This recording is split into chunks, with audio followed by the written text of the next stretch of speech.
Hello everyone, welcome to another week of my studio vlogs. This week started a little strange because I wasn't actually in my studio, I was on holiday in Cornwall where my family live. So I'm just going to share some little snippets of what I got up to.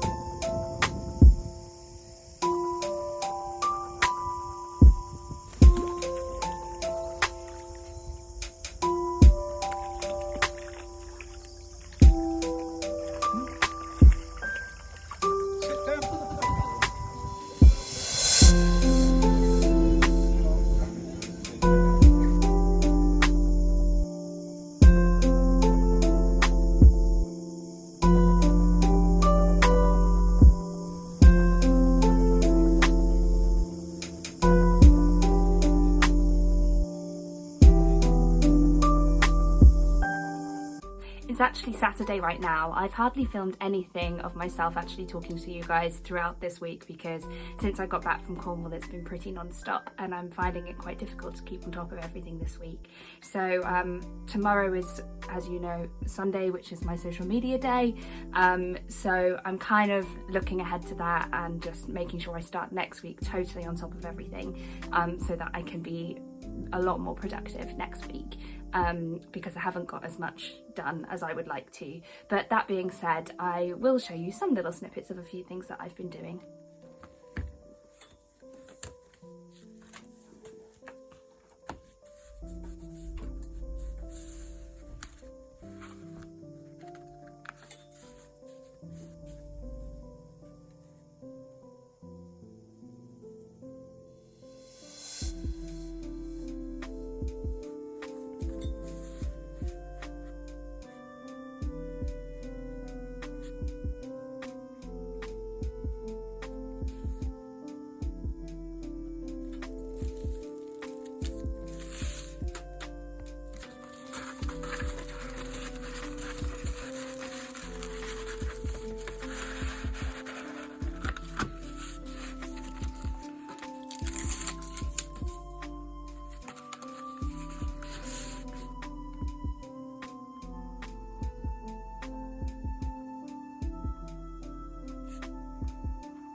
It's also been really cool because I've spent a lot of time this week focusing on social media because my Instagram account is finally growing. I've been stuck on about 2,000 followers for about a year.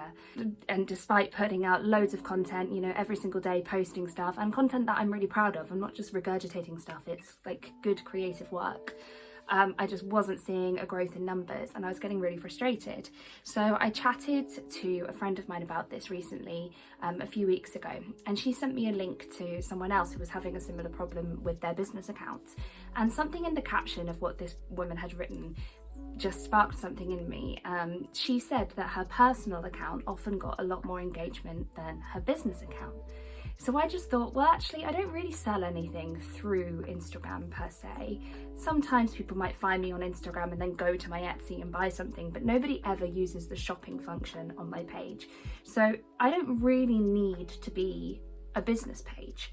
So I decided to change my profile to a creator profile. And since then, I've had so much more engagement. My posts are reaching so much more people. And I've gone up by about 500 followers in the past week. So that's really, really lovely. One of my reels has had nearly 30,000 views. So at last I feel like the work I'm putting into my Instagram page is starting to pay off. So it's been a great week in that sense, but I've not really made much this week. So yeah, I just thought I'd chat about that because social media is a really weird one. There doesn't seem to often be any rhyme or reason to it.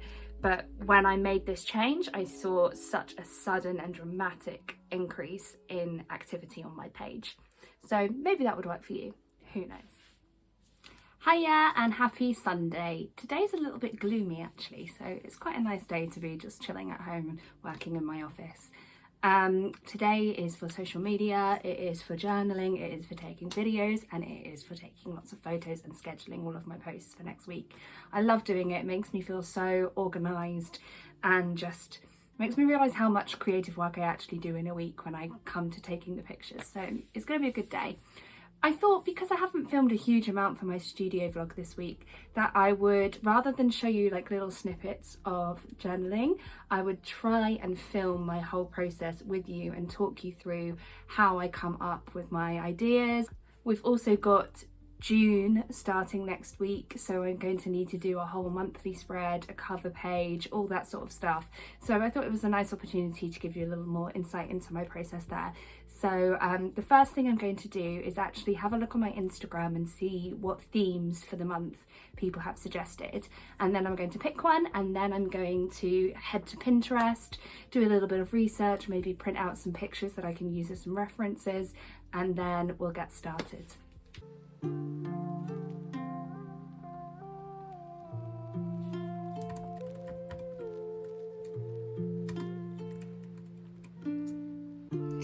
Okay, here we go, my first journal with me video.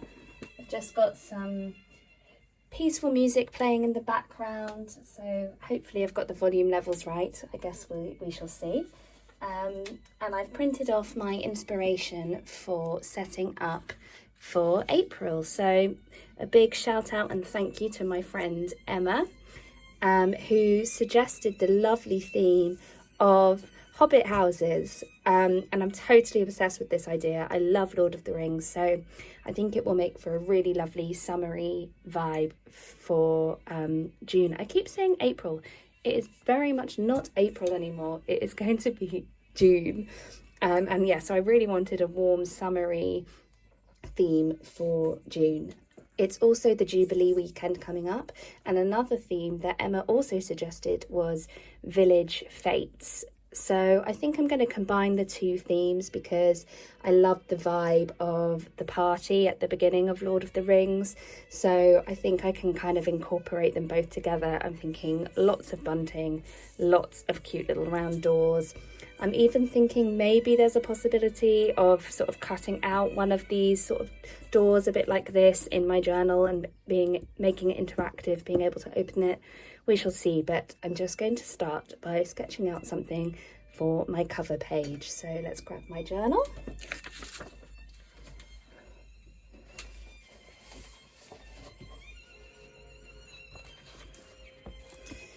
Here we are, so let's start afresh. Ooh, this song's quite dramatic. I'm going to skip this song. That is not the vibe we're going for. I always use one of these little paper clips just to keep the page nice and flat, because as it's getting quite thick now, sometimes it just makes it a little bit easier to draw on if I can keep this side nice and weighted down. So let's find a pencil. Here we are. I use little mechanical ones just because they always have such small little nibs, which is great for when I'm just sketching out a layout, and then I know I'll be able to rub it out really easily afterwards. So let's see. I'm thinking for my layout for the month, I'm probably going to do some kind of nice hobbity illustration along the bottom, maybe a bit of bunting going along the top here, and then we can have the calendar laid out like that and June written there. And maybe even I could use sort of this no admittance sign and put June in the middle there. So let's get drawing and see what I come up with. I'll probably speed this section up, otherwise it might be quite a long and boring video.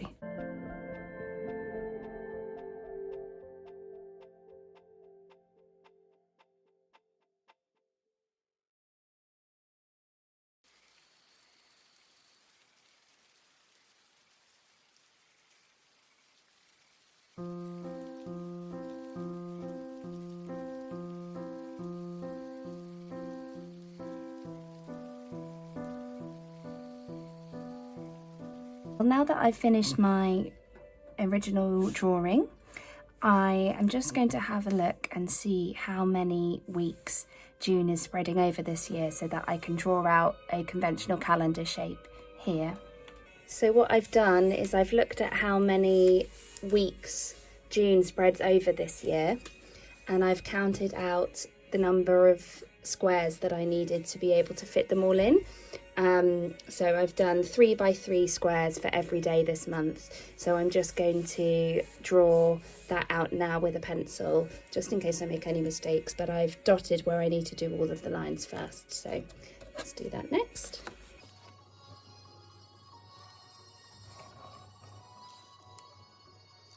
Of course, I am using my trusty Tracy Beaker ruler that my grandmother gave to me. Goodness, how many years ago now? Maybe 20 years ago. So it's quite special to me, this ruler. Hopefully I'll be using it my whole life if I don't lose it.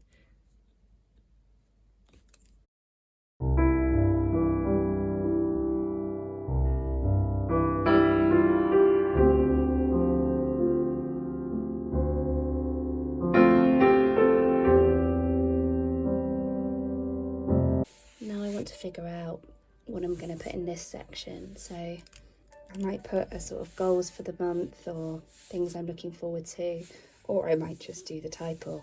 I'm not yet too sure. Let's see what I come up with. I know I want to include bunting, so let's see if I can maybe do that next.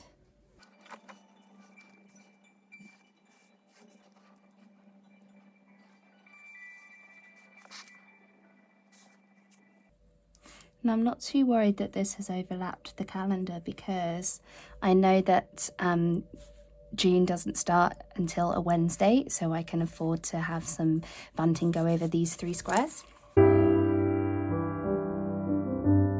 Just going to be not too perfect about these because I'm imagining them sort of blowing in the wind.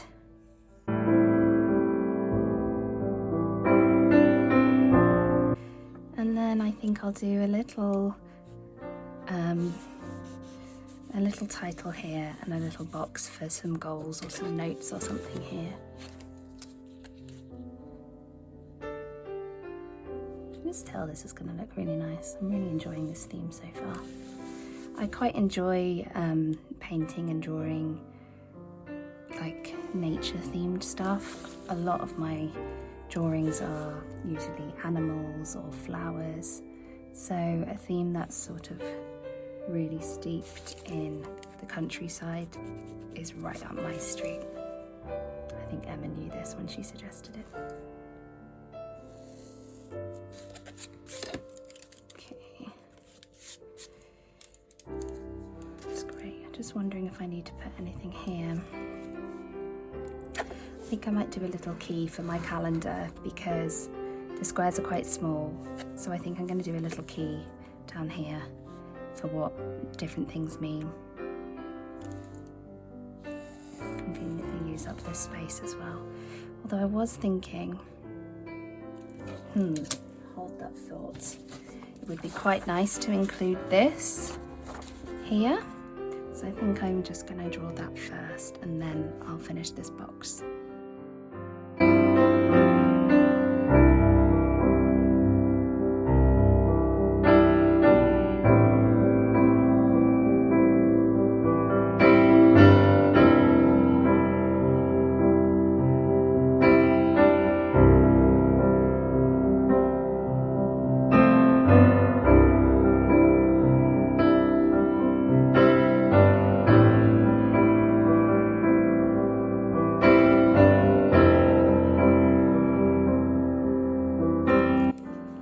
Now I know I want to do June here. I'm thinking I might do it as like June.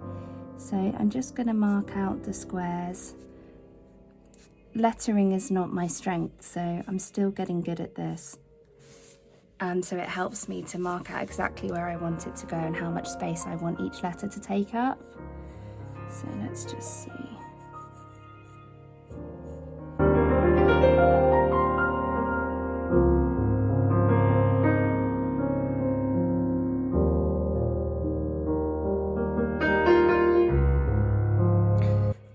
a sort of swirly font. Don't think it would be that out of place in the Lord of the Rings.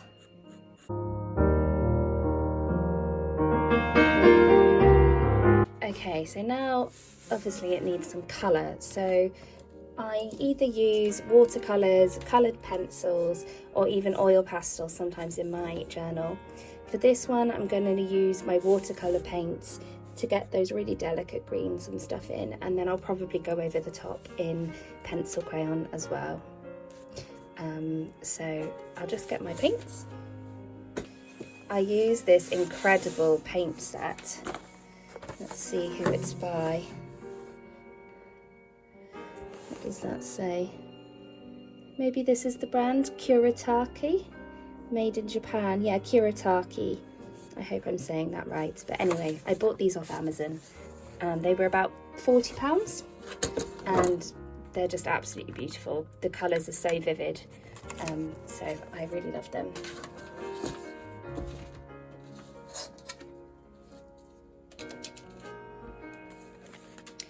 Right, I'll just go and get some water and then we'll start painting this. I don't have very many brushes. This one's really sweet because it has my name carved into it. And then I often use this one because it's just really, really small, helps me do really detailed work in my journal. I'm just going to improvise. I don't tend to plan too much when it comes to painting, especially with watercolour. I often find, you know, the best drawings are the ones that have the most kind of movement in them. They feel very free in the way that I paint them. So we'll just see what happens.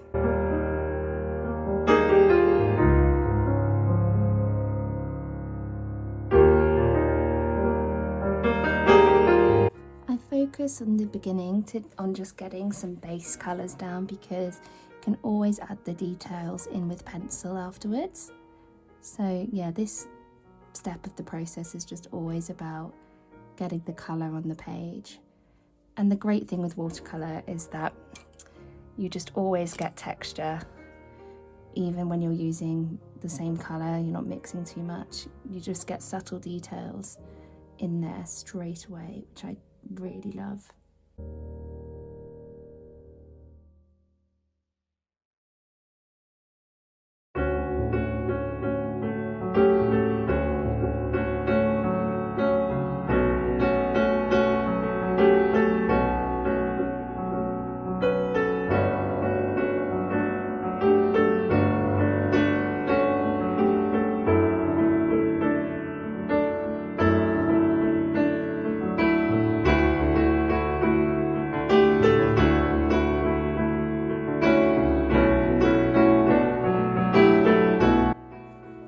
It's also quite nice to sometimes leave just a little bit of white on the page just to add a highlight or two.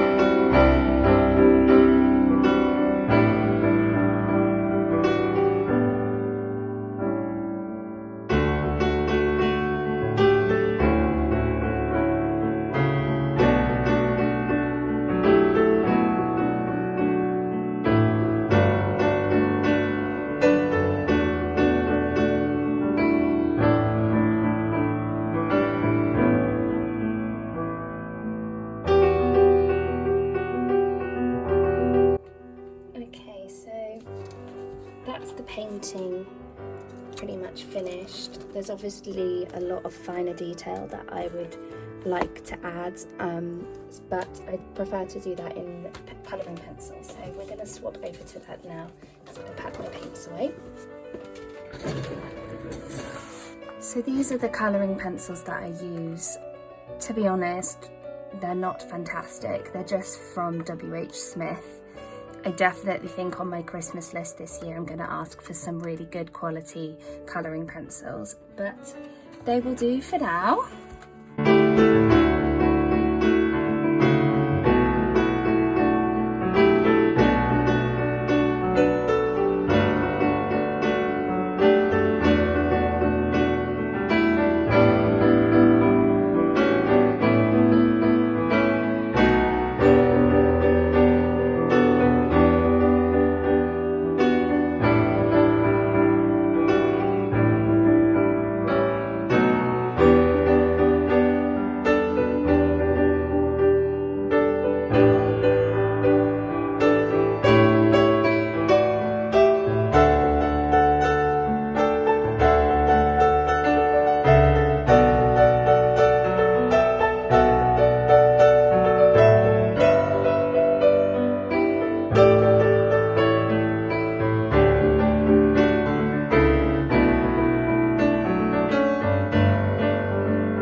Okay, we've really nearly finished.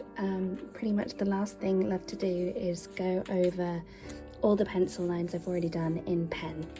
I find this stage in the process really satisfying. One of my top tips for journaling is to get a really good pen. If you're using like a scratchy old biro, it's just not going to look nice. So my one is a Lamy pen, but you don't have to get anything like that. You could just get like, I've got one to hand. I really recommend ones like this. They're what children use for to learn handwriting, but they're really, really good. They've got like quite a small nib, good thick black ink. This is how I first started journaling, was with one of these.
go.